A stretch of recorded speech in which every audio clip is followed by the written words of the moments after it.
So Volkswagen, we're talking about Volkswagen and so many other car manufacturers. Now, when it comes to Volkswagen, if you know who these guys own, it's a ton of other brands. They own brands like like Bugatti, Audi, Swift, Seat, and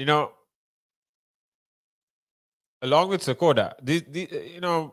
Now when you're talking about Volkswagen and where they're looking at expanding their market reach, looking at performance, looking at their long-term achievements or their goals, where exactly are these guys looking at performing in terms of a company, in terms of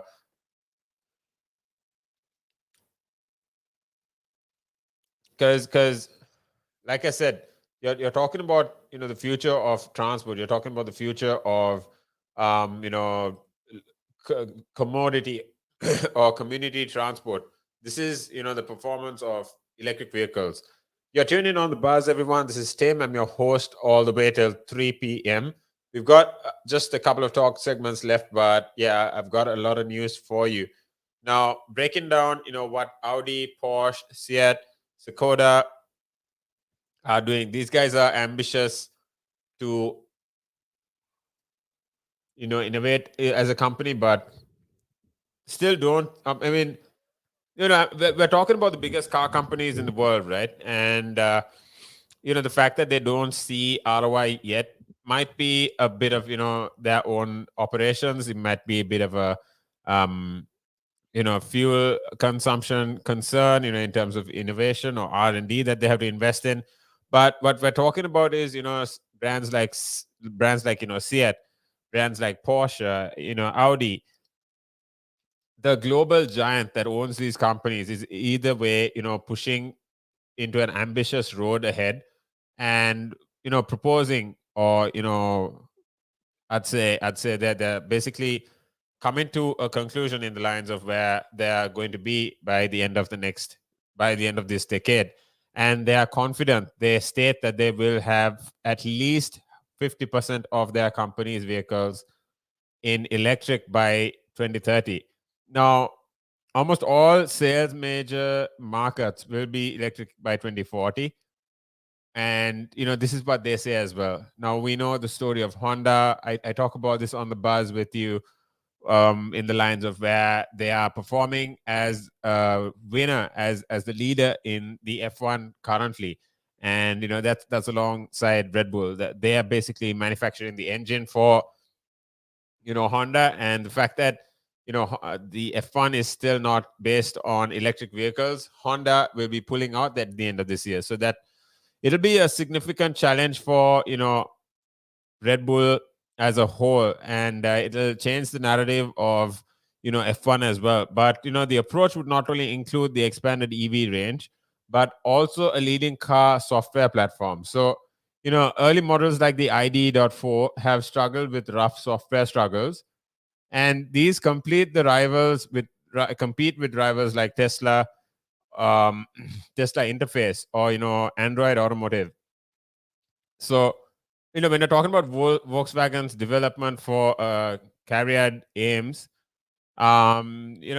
these guys aim to fix that update with that will include a unified infotainment system in the 2023 brand new platform by 2025. So how your car integrates to your phone, how your car interacts with you, how your car basically will support different apps, or you'll have different entertainment systems, different engagement systems in your car alone. So I mean, it's just a joyride ahead, right? And yeah, I'm super excited. Stay tuned right here as I break this story down for you on the buzz. You're tuned in with me, Tim. I'm your host all the way till 3. Good afternoon.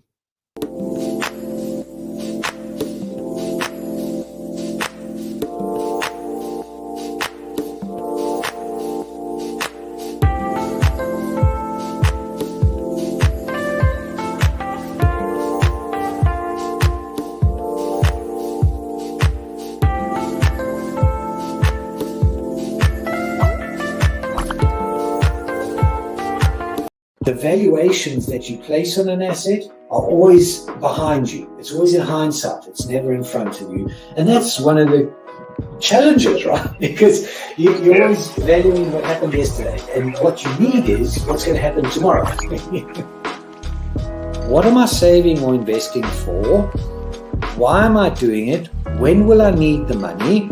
And how much money do I need? Yeah.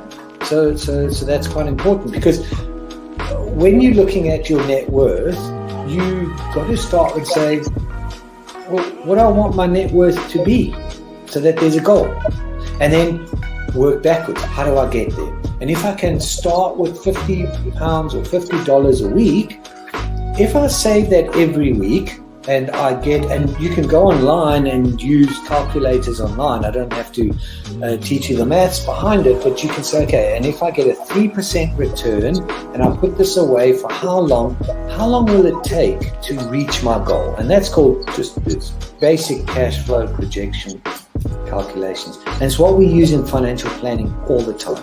What we say to clients is we say, okay, what is your goal? What is your objective? Where do you want to go to? And we discuss that in a lot of detail and over most of the meeting.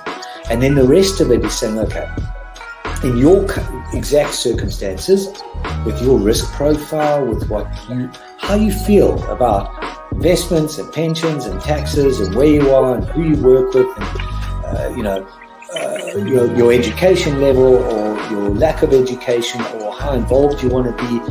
There's a lot of variables that we take into account, and then we say, okay, here's a plan. You start like this, that's great.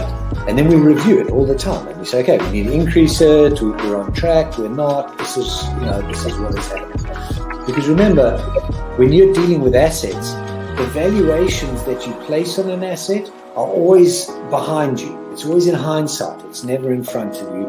And that's one of the challenges, right? Because you're always valuing what happened yesterday, and what you need is what's going to happen tomorrow. So that's a struggle. Yeah. So there are strategies everywhere from £50 a week up to £100 million, and they're different, right? They range differently from everyone, but and from country to country, to be fair. Different countries have different tax laws, so different vehicles. But from your point of view, at the sort of normal end, I'm not going to call it the low end because I'm in that boat as well. It's as tax efficient as you can get it. That's where you start. You use all the tax efficiencies, and then you step up into different things.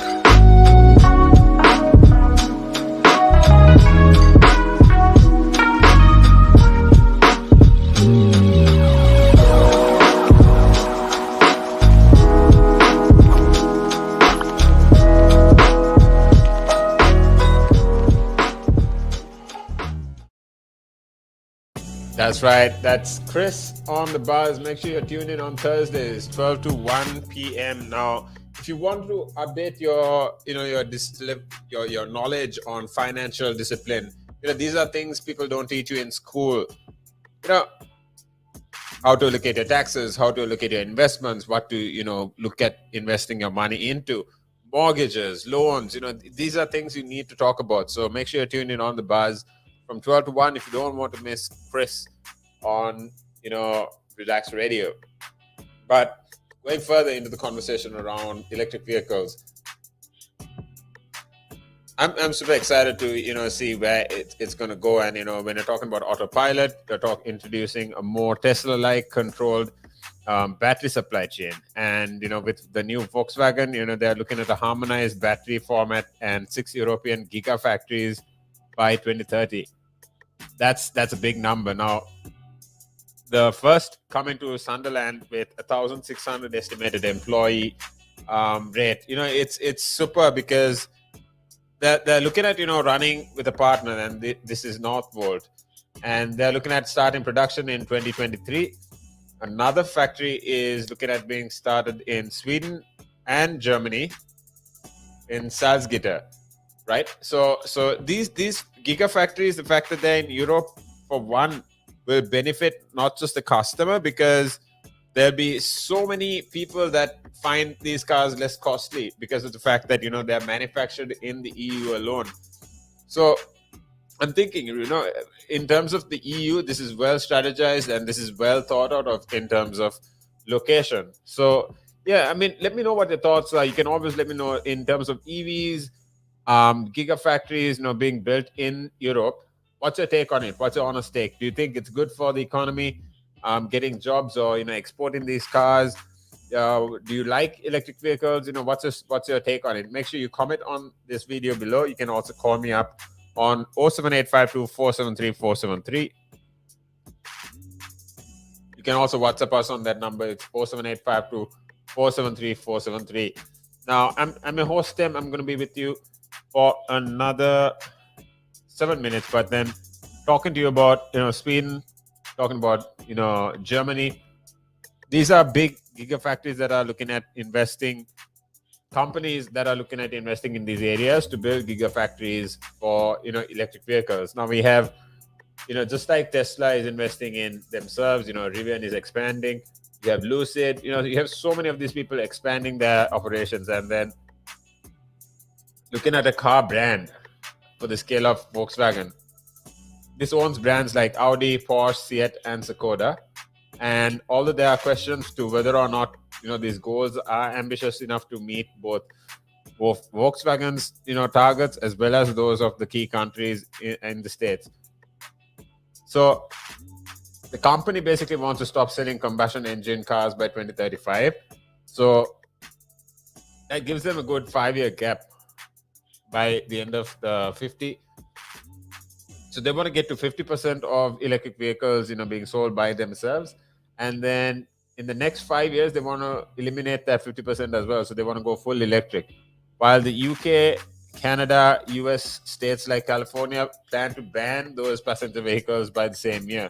So yeah, I mean, it's well thought out of. The smaller rivals like Volvo plan to go all electric by 2030. And yeah, I mean, these won't have much time in terms of finishing their electrifying lineup. And yeah, now looking at some places, there is a comparison to few brands. But yeah, I mean, my take is, with all these, the tech improving, the designs improving, the whole rebranding structures, where are these, cars looking at going now? This might not be aggressive enough in certain people's opinions, but at least in some countries this is happening. So I honestly see a long-term trend from here. I'm honestly hopeful for where it is going to go. So yeah, just stay in touch right here. If you want to keep in touch with us, make sure you talk to us on 07852 that's our hotline. You can call us, you can WhatsApp me as well. And yeah, just let us know what your take is on this. With that being said, I'm Tim. I'm your host on The Buzz. And yeah, so coming further into the conversation around Xbox Series.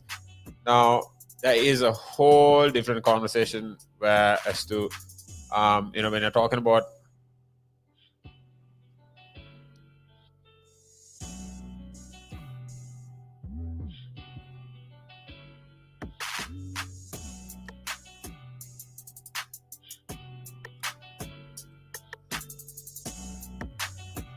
so the technicians work in within closing the factory inspection by 2021, and then moving on to half of Volkswagen's gross sales.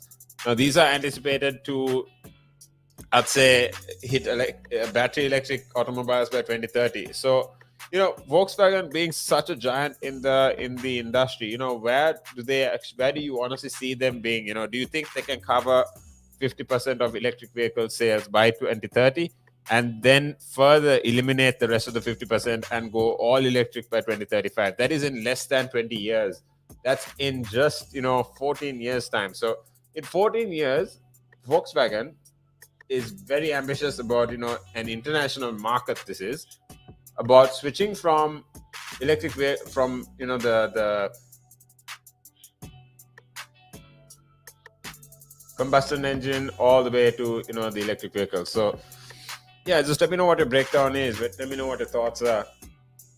By 2040, the corporates started virtually 100 of their vehicles, but they're very positive. They seem like they will be going to zero emission by the end of 2040. And yeah, so these goals are a part of Volkswagen's wider purpose to be absolutely carbon impartial by 2050. These are amazing goals. These are well thought out of, and I mean, this is all for the betterment of the world, not just the country, not just themselves as a brand, but the world as a whole. Because once one person starts doing it, that's when a lot of people start imitating it, start taking ideas off them, and then moving the lines of that. So if you want to stay updated on all this, make sure you're tuned in on The Buzz. My name is Tim. I'm your host every day, Monday to Friday from 12 to 3 p.m. I'm going to make way for Nick, who is coming up next on Real Talk.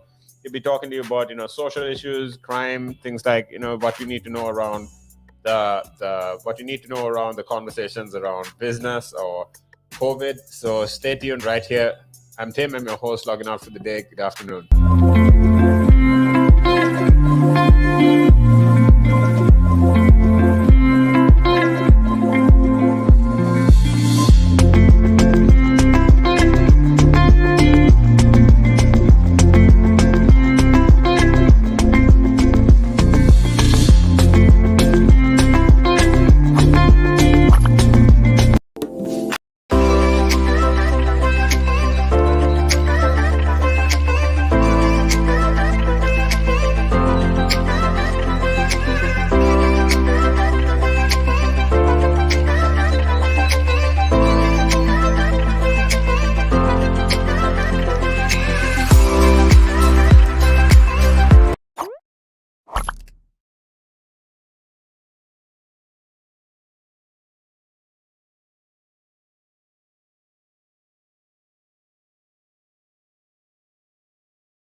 The valuations that you place